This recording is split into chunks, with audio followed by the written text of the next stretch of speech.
Woo! Did you hear that?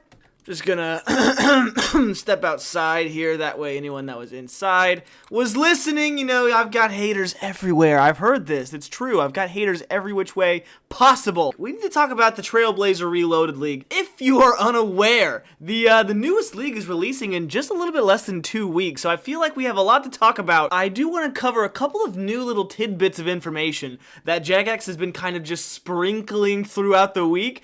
So the first one here was dropped on the 1st of November, so yesterday when I'm recording this video. And then here's just a very brief look into that. You can see him fishing as he's resizing the task list. You can kind of now browse and plan out your strategy while you're doing really anything else, which is great, especially if you're a gamer and a tryhard. Can you please just get out of here? Shiver your own timbers, dude. I got stuff to talk about. So that's huge, especially if you are playing on like a miniature screen. And by mini screen, I mean mobile. Now, I don't know if you would play the league on mobile because it's probably not very efficient, but this one that was released today, this relic, which they call the Trickster Relic. It's a brand new relic that significantly enhances thieving, agility, hunter, and fire making. For a lack of a better term, this one bangarang. Do you remember Skrillex? Bangarang. You'll see what I mean.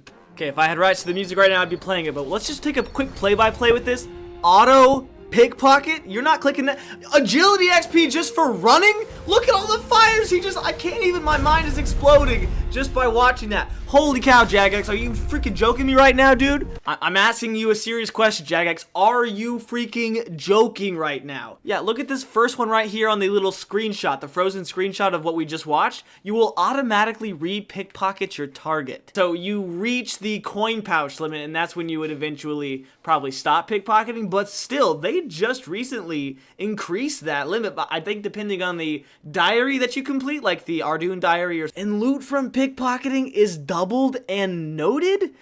I mean, I know pickpocketing isn't used around everywhere, but imagine it with like elves or the vampires, the Firewatch with like for the blood shards. Coin pouch limit's already multiplied by 3. What is it originally, like 24? So I mean, that's a lot of auto pickpocketing. That makes thieving huge. You'll be given the Sage's Greaves that will grant agility XP that scales with your agility level while running. So it's like Oblivion. Where you just gain agility XP by simply traveling throughout the world. And you already, Jagex already confirmed that you automatically start with unlimited run energy. You don't have to unlock that relic. You already have it. Don't forget, you already have multiplied times 5 XP. So just running anywhere to do anything, your agility is going to go up like, brrr, brrr, I can't keep up with the levels, brrr, it's going too fast, I can't control it. But you can burn up to 9 logs simultaneously? Holy, oh, and I just looked at the bottom one. You cannot fail actions for thieving, agility, hunter, and fire making. So you do just literally pickpocket until you get the coin pouch limit. That's insanity. That is banana peels. I'm sure they're going to have some bonkers relics, but like just to begin with that, I'll be honest, that got me hyped. And like I mentioned, you automatically start with infinite run energy. If you played the very first league, you'll know this was a huge debate because the very first relic you got to choose was like infinite run energy or something really lame. I don't remember this being the case in the original Trailblazer, and I could be incorrect, but I initially didn't choose the wilderness because of this exact reason. I didn't want to get ganked. Imagine how overpowered all these players are going to be. But PvP and death mechanics in the wilderness are not going to work the same as they did in the previous league. So for example, you're not going to drop any of your items or nothing. You'll simply just die. What did he say? But you're not going to lose anything. So you shouldn't lose any items on PvP death in Trailblazer League, including untradables. Like in the first league, or Trailblazer, it was actually relatively empty because everyone had the same idea. They didn't want to choose the wilderness to unlock it because they didn't want to get owned. How do shops work? Because in the previous leagues, this was all kinds of messed up. But now, shops should restock after every transaction. So basically, every shop is going to have like its own Iron Man shop. You also get boosted minigame points. So if you're doing like Barbarian Assault, Pest Control, your points are going to be earned faster and by certain relics as well. Now, I've come up with some ideas, but before I go any further, I really quickly want to shout out somebody that I found on Reddit. I know, Reddit, you say? They came up with some pretty dope stuff that I want to show because I'm going to reference a lot of it here in just a moment. Alright, so sorry to flashbang you here, this is just a Google Doc, but this person right here, Shaan, I found them on Reddit, but plug all of their stuff right there. There's Twitter, all kinds of other things, because they came up with some pretty sweet kind of infographics to help you organize a plan and come up with what you may or may not want to unlock. Now, this is the infographic I was referring to earlier. The person I just showed you, that username, SHAAON, they're the person that made this. So I take no credit for making this graphic, but I do want to go over it with you because the way they have it displayed is really impressive, and it helps people like me with little pea brains. Leagues is a great place to go after goals or achievements that you normally can't tackle in the regular game. Maybe you're not good enough, like me. Maybe you don't have the time, like me. Maybe you're lazy, like me. But the leagues is a great way to practice it, like Inferno or the Crystal Corrupted Gauntlet.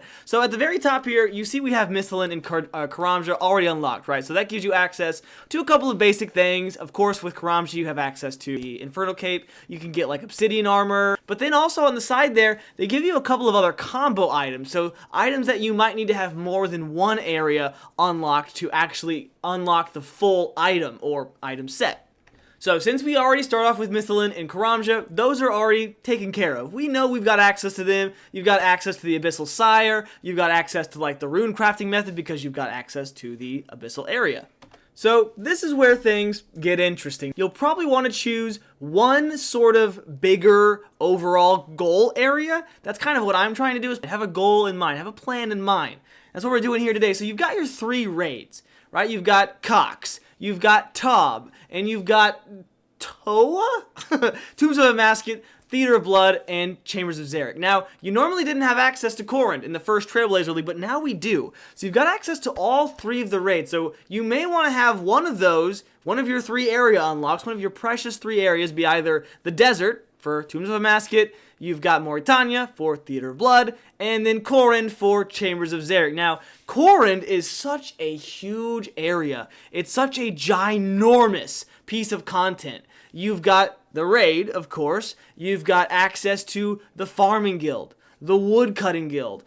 Now, Mauritania, of course, that gives you Theater of Blood. That's got the, probably what I would consider to be the most difficult of the raids. Not that I have much experience in any of them, but Theater of Blood, I would say, is definitely regarded as the most challenging. But that also gives you access to Barrows. The desert is looking like a very, very solid place to start.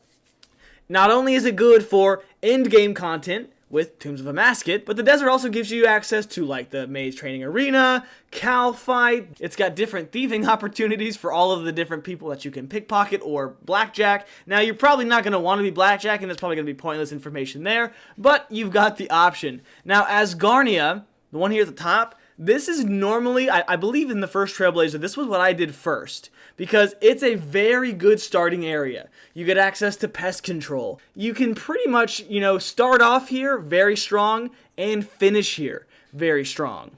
Now, Kandarin and the Fremennik ones, these are 2 areas where I don't know if I could suggest them strongly on their own. Now, if you combine them with other pieces of content, then they kind of start to pop off a little bit. Fremennik, of course, you get the rings. Kandarin, you get Fighter Torso, Dragon Skin, but you may want to end up skipping those areas completely, depending on your way of playing, depending on the type of combat style you're going to choose. So with combat, it really just depends on the type of style maybe you're most comfortable with. Now, like I mentioned earlier, if there's something that you're not familiar with doing, the leagues is a great place to jump in and try to do it, because you've got really all of the options or opportunities at your fingertips.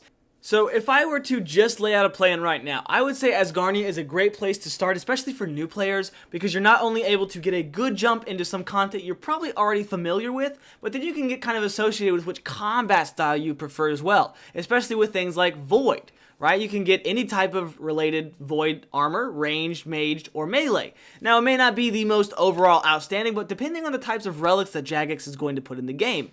Remember, we don't know really the relics they're going to pop off there. They could put one where they make magic completely garbage. Who knows? They normally cater to that, but you never know. Don't make my mistake and do turn 1 first. Do it near the end, because then you can really start to profit from things like CG. I really want to practice the Corrupted Gauntlet this time around, so I can also end up doing it on my hardcore, since I just unlocked Prif in my hardcore series. If you haven't watched that, by the way, you should go check that out. I haven't done anything on it forever, and also the wilderness. It's time for me to step up and actually journey out into there, try some of these new bosses, get the mage to arena cape. That way I can be more prepared. Obviously, I'll be way more overpowered than I would be in the original game, but I think wilderness is a great stop. I definitely want to put that on my checklist this time around because I didn't do it the first time. Explore these new wilderness bosses. As of right now, I think my plan is probably, I want to say Corund, but Corund is a difficult area to go right into. I feel like without a plan in mind, Corund might end up screwing me out of points. I think Asgarnia is a very safe bet. I did Moritania on the first run through of the Trailblazer, and I pretty much immediately regretted it. I never did Barrows enough for it to matter, and I'm definitely not going to probably be doing any Theater of Blood. So if I were to choose an area that had a sort of raid, I would probably do Cox. Don't take that out of context. Or Chambers of Zarek. Because it's just going to be more beneficial for me. It's going to be easier to understand and learn. Plus, Corund already has so much to offer. And we didn't get to experience in the first Trailblazer League. So if I am saying anything right now, I would say Corund. I would say Wilderness. But then the other one, the final choice, is going to be difficult. I really want to do Tyrann 1 to try Corrupted Gauntlet. I want to get familiar with that. But then that leaves me out of things like the desert. But Asgarnia is also calling my name. Now, I did Asgarnia in the first league, or the first round of Trailblazer. I did Asgarnia. I think I also did Kandarin and Moritania. I think those are my 3 choices. But this time I want to really mix it up. I want to try new things. I want to step out of my comfort zone. So, as of right now, that's kind of where I stand. That's my plan for right now. Now, this is bound to change maybe a little bit, but that's kind of my starting goal, my theory crafting. The items you can unlock, the things you can do, are going to pretty much be limited to the 3 areas you choose. Now, thankfully, we start off with some pretty sick ones, and the relics are also going to make a huge difference like we saw at the beginning of this video. There's really so much up in the air right now. We still have so much to learn, and I'll probably be making lots of videos up until, the release. But as of right now, I just like to talk about this stuff. This stuff gets me jazzed up to play some freaking RuneScape, to play some new league content. So I hope you don't mind me rambling. I want to hear your thoughts down in the comments below. I want to try some of these new things, and I want you to be there along for the ride. So tell me your plans. Maybe your plans are going to be way better than mine. What do you have planned for the league? What do you think's the best idea? Maybe I can learn from you. I probably need to. God knows I need to. God knows I'm bad at this game. He knows everything. Do you? Probably not, but maybe you can tell me. Help me out. Everybody, thanks for listening. Hope you learned something. Maybe you did. Check out this person that made I'll put their description I'll put their name in the description so you can check them out yourself. Give them a shout because they made some dope stuff for the league. All right, I'm going to go take a nap. I've talked way too loud for way too long. You're probably yelling at me to shut up. See everybody soon. I love you all. Thank you for all the comments, all the likes, all the subscriptions. We're so close to 1,000 now. That's wild. Everybody means the world to me. Good comments or bad comments, I read them. I try to reply to them. So leave me a bunch of them. Leave me lots of love. Or leave me some hate. But don't see if I don't come back at you. Because I will. I will come back at you, Joseph. I'll come back at you, Joseph. Bye.